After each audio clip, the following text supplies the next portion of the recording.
in the PACU, okay? She's awake already and breathing on her own, okay? All right. Thank you. A fictional story inspired by 1,000-pound sisters. The hospital room barely breathed. A faint mechanical hum filled the darkness. The oxygen machine whispering life into fragile lungs. The heart monitor ticking like a clock that refused to slow down. Each beep echoed louder than the last, counting moments no one wanted to measure. Amy Slaton Lovvorn lay still in the bed. Her chest rose and fell with visible effort, each breath heavier than the one before. Tubes traced across her skin like thin lifelines, fragile and temporary. The pale hospital light revealed how much weight life had taken from her, not just from her body, but from her spirit. On the bedside table sat a small vase of pink lilies. Tammy had brought them that morning, Amy's favorite. Their sweet scent mixed with antiseptic, a painful contrast between warmth and reality. No one spoke. No one dared. Everyone was still thinking about what the doctor had said. Your lungs are in terrible shape, Amy. The cancer has spread. We'll do everything we can. He didn't finish the sentence. He didn't have to. Silence swallowed the room whole. Brian Lovvorn stood at Amy's side, his shoulders shaking. His eyes were swollen, red, and hollow. The eyes of a man watching his world collapse inch by inch. He held Amy's hand like it was the only thing anchoring him to the earth. I'm right here, baby, he whispered, his voice breaking. You're not alone. Not now. Not ever. Amy turned her head slowly. Her lips were pale, cracked, but she forced a small smile. That's what you always say, she murmured softly. Even when I'm being stubborn. Brian laughed through his tears, pressing her hand to his forehead as if he could pray her pain away. Near the window, Tammy Slaton stood frozen. The sister who was always loud, always defiant, always unbreakable. Now her strength shattered like thin glass. She wiped her face again and again, but the tears wouldn't stop. Why, Amy? She whispered, her voice trembling. You me. You said you'd stop smoking. Amy's eyes met hers, shame flickering like a dying flame. I tried, Tam, she said quietly. I really did. But the pain, it helped me cope. I thought I had more time. Time. That word cut deeper than any diagnosis. In the corner, Chris and Amanda sat silently. This family had survived surgeries, setbacks, public judgment, and relentless battles with their own bodies. But this wasn't something they could fix with diet plans or rehab programs. This was a war happening inside Amy. Outside the window, the Kentucky sky melted into shades of orange and purple as the sun slipped away. A chapter was ending. Tammy stepped forward, slowly, carefully, and took Amy's other hand. For once, there were no jokes. No teasing. No tough love. Only truth. You're my sister, Tammy whispered. My heart's been with you since day one. I don't know how to live in a world without you. Amy smiled through her tears. Tam, she said softly, you'll survive. You'll live better than I ever did. You'll breathe for both of us. Brian couldn't hold it anymore. He dropped to his knees, burying his face in Amy's hand, sobbing quietly. Please don't leave me, he begged. Amy lifted her trembling hand and touched his hair. I won't, she whispered. I'll be in your heart, in the kids' laughter, in every morning. The monitor beeped steadily, a warning disguised as rhythm. The family gathered closer, forming a circle of love. No cameras, no fame. Just the raw truth of life and loss. Amy took one last, fragile breath. Thank you, she murmured, for loving me, even when I didn't love myself. Her eyes closed. For one moment, everything stopped. Outside, the first star appeared in the sky. Tammy pressed her forehead to the glass and whispered, Shine bright, sis. Months earlier, sunlight flooded the small living room in Dixon, Kentucky. Open suitcases covered the floor.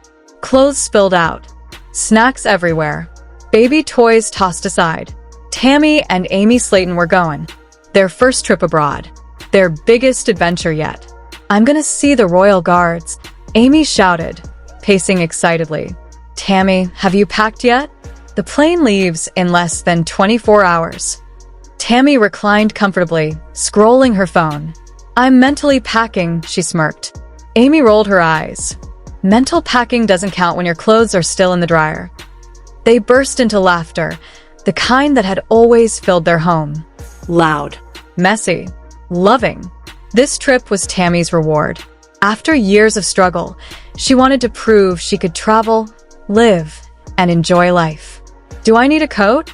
Tammy asked. Amy checked her phone. It says 65 degrees. So, is that warm or cold? It's British, Amy shrugged. We'll pack both. By the time they finished, each had 3 suitcases, clothes, snacks, and one entirely for makeup, wigs, and lashes. Tammy, Amy said, struggling to zip her bag. Are you seriously bringing ranch to London? Tammy crossed her arms. I don't trust British ranch. At the airport the next morning, their eyes widened with excitement. I hope this plane has extra legroom, Tammy joked. And snacks. Security was an adventure on its own. But as they walked toward the gate, Amy paused and took a deep breath. I'm proud of you, Tam. Tammy smiled. I couldn't have done it without you. Back to the present Tammy stood alone in the hospital hallway now. The laughter felt like a lifetime ago. She closed her eyes, inhaled deeply, and whispered, I'll breathe for both of us. Yendi Agar A Pichahan next main. A heavy breath and a stronger heart, a fictional story inspired by 1,000-pound sisters. Tammy's purse beeped loudly as it passed through the airport scanner. The officer raised an eyebrow. Do you have any liquids in your bag, ma'am? Tammy smiled sweetly, completely unbothered. Diet Coke, she replied proudly. It's my only emotional support. Amy burst out laughing so hard, she had to lean on the railing. Even the officer cracked a smile. After a few more jokes, selfies with fans who recognized them, and a round of playful complaints about airport snacks, the Slaton sisters finally boarded their flight to London. As the plane lifted off, Amy gripped the armrest, her eyes wide. We're really doing this, she whispered. We're leaving Kentucky. Tammy looked out the window as the land disappeared beneath the clouds. Girl, she said softly, we already left fear a long time ago. Arrival in London greeted them with gray clouds and cool air, typical, the locals would say. But to Amy and Tammy, it felt like magic. The moment Amy spotted a red double-decker bus, she gasped. Tammy, it's like the Crown met Harry Potter. Tammy grinned, adjusting her hoodie. And the Queens are us. Their hotel near Hyde Park became their first stop. Tammy claimed the bed with the best view immediately. Perks of surviving life, she declared. Amy unpacked with military precision, Twinkies, peanut butter, snacks, and yes, the infamous jar of ranch. You never know, Amy said seriously. London emergencies happen. Their sightseeing adventure was pure joy. Amy fell in love with Buckingham Palace, standing at the gates and waving dramatically. I could totally see myself on that balcony, she announced. All hail Queen Slaton. Tammy rolled her eyes. Long live the ranch monarchy. At the Tower of London, Tammy couldn't stop staring at the guards. Don't lie, she whispered. They're kinda cute in those tall hats. Amy laughed until her stomach hurt. Fish, chips, and culture shock dinner was an adventure of its own. Amy ordered fish and chips, then leaned toward the waiter. Y'all got hot sauce? The waiter smiled politely. I'm afraid not. Tammy took a cautious sip of tea and grimaced. This tastes like leaf water. The waiter nodded calmly. That's exactly what it is. Despite the cultural shocks, the sisters soaked in every second. They bought matching Union Jack hoodies, got hopelessly lost in the underground, took dozens of selfies at Big Ben. For once, food wasn't the center of the trip. Freedom was. The London Eye on their last night, Amy surprised Tammy with tickets to the London Eye. As the capsule rose slowly above the city, the Thames shimmered below like a ribbon of light. Tammy pressed her hand against the glass. Is this real? She whispered. Amy smiled. It is. And you earned it. Tammy wiped away a tear. For the first time, she said, I don't feel trapped in my body. They clinked their plastic cups of Diet Coke together as London glowed beneath them, a promise written in lights. Home again, Kentucky welcomed them back with warm air and familiar skies. Their suitcases were heavy with British snacks and souvenirs, but their hearts were heavier with memories. Standing in the kitchen, Amy glanced at the camera. "London taught us one thing," she said, "that we're stronger than we think." Tammy nodded. "And braver and cuter." Amy grinned. "And next time, Paris." A new week, a new promise. The Kentucky sun rose gently over Dixon, glistening off dew-covered grass outside Amy's home. A new week had begun. Amy stood in the kitchen, sipping coffee, staring at her reflection in the microwave door. She had survived countless weigh-ins, tears, surgeries, and public judgment. But something inside her had shifted. This time felt different. In the bedroom, Tammy lay in bed scrolling her phone, deliberately ignoring the calendar alert. Weigh-in day. "Tammy," Amy yelled from the kitchen. "Get your butt up. Dr. Proctor doesn't wait for anyone." Balancing motherhood with health was never easy. Gage and Glenn's toys were scattered across the floor, reminders of why Amy had to keep fighting. Tammy rolled over, her voice muffled by the pillow.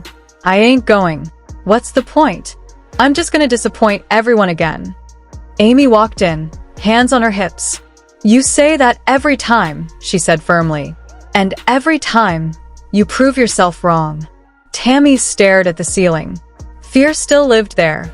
Fear of failing, fear of change, fear of being laughed at again. Her mind drifted back to hospital rooms, oxygen tubes, nights when survival felt uncertain. Then she thought of Caleb. His voice echoed in her heart. "Tam, keep living for yourself. You deserve it." Tammy sat up slowly. "All right," she whispered. "But if that scale lies, I'm getting ice cream." Amy laughed. "You always say that. And you always end up smiling." The way I and the TLC crew followed them inside for a special update. Fans around the world were waiting. Dr. Proctor smiled warmly. "All right, ladies. Who's first?" Amy stepped forward, biting her lip. The scale blinked, then stopped. 278 pounds, the nurse announced. Amy covered her mouth, tears filling her eyes. "That's the lowest I've been since high school." Tammy clapped, genuine pride shining through. "Look at you, Amy." For years, jealousy and rivalry had shaped their relationship. Now it was just love. Tammy stepped onto the scale next, heart pounding. The numbers settled. Dr. Proctor's smile widened. "Tammy, you're down over 200 pounds. Tammy froze. Then she laughed. Then she cried. "I didn't fail," she whispered. "I actually didn't fail." Amy wrapped her arms around her sister. "You're not the same girl anymore," she said. "You're stronger. You're living." Epilogue that night. Tammy sat on the porch, breathing deeply. "No machines. No alarms. Just air." She looked up at the stars and smiled. For the first time, breathing didn't feel heavy. It felt free. A fully fictional story inspired by 1,000-pound sisters. The room fell quiet. Even a camera seemed to pause as Dr. Proctor adjusted his glasses and glanced at Tammy. "All right," he said gently. "Tammy, it's your turn." Tammy tightened her grip on the walker. For years, that simple walk, a few steps forward, would have been impossible. Now, she moved slowly but steadily, her breathing controlled, her head held high. Everyone held their breath. The digital scale flickered, then stopped. 325 pounds. Tammy blinked. "Wait," she whispered. "That can't be right. Last month, I was 380. Dr. Proctor smiled. "It's correct.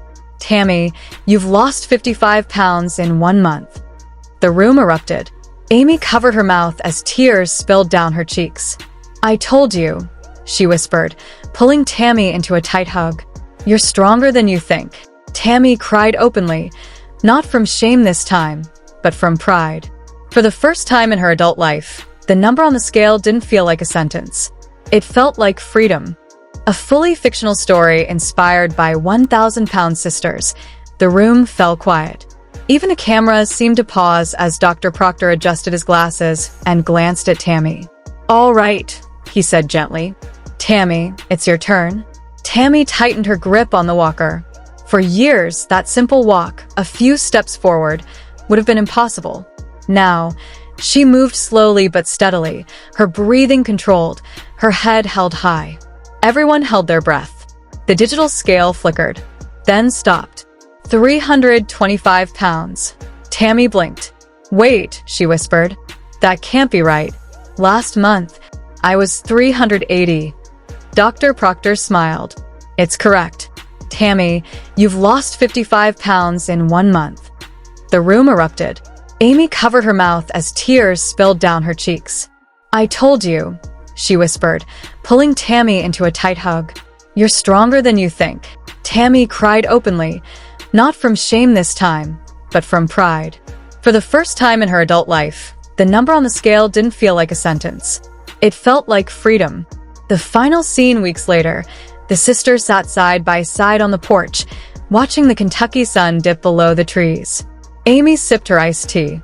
You know, she said softly, we've been through hell and back. I honestly never thought we'd make it here. Tammy nodded. Yeah. Remember when I couldn't even walk to the mailbox? She smirked. Now I'm thinking about doing a 5K. Amy burst out laughing. You run? Girl, you'd scare the finish line. Tammy tossed a pillow at her, laughing too, but deep down she meant it. For the first time, she believed she could do anything.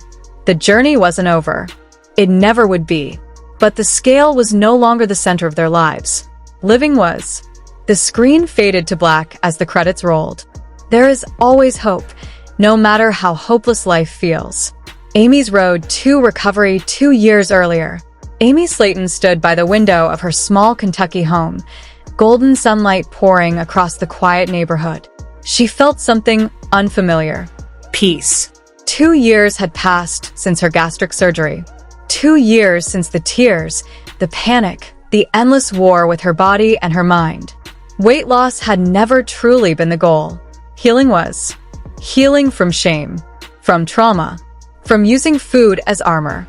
And through it all, Tammy had been the other half of the story. People saw fights, jokes, chaos. They didn't see the nights spent crying over childhood photos, the hospital rooms, the fear of dying before truly living. Amy remembered the day everything changed. She had been sitting alone in her car after a doctor's appointment. One phrase echoed in her head, high risk of heart failure. She looked at herself in the rear-view mirror, tears streaming. That was the moment she realized she wasn't just losing weight. She was fighting for her life. The hard beginning recovery wasn't glamorous. The first months were brutal. Amy missed late-night snacks, comfort meals, the old routines that once soothed her pain. Some days, staring at grilled chicken and vegetables, she cried in her kitchen, craving the easy comfort of a burger and fries. But every morning, she reminded herself why. She wanted to live. She wanted to run toward her children instead of watching from a chair. She wanted to be an example for Tammy, not just a sister, but a guide. Her mind changed as her body did. Amy started writing letters to herself. One note read, Dear Amy, you were never a failure. You were hurting. And now you're healing, one choice at a time. Tammy's journey was harder. Some nights, she called Amy crying, convinced she couldn't go on. Amy understood. She knew the loneliness of being trapped inside one's own body.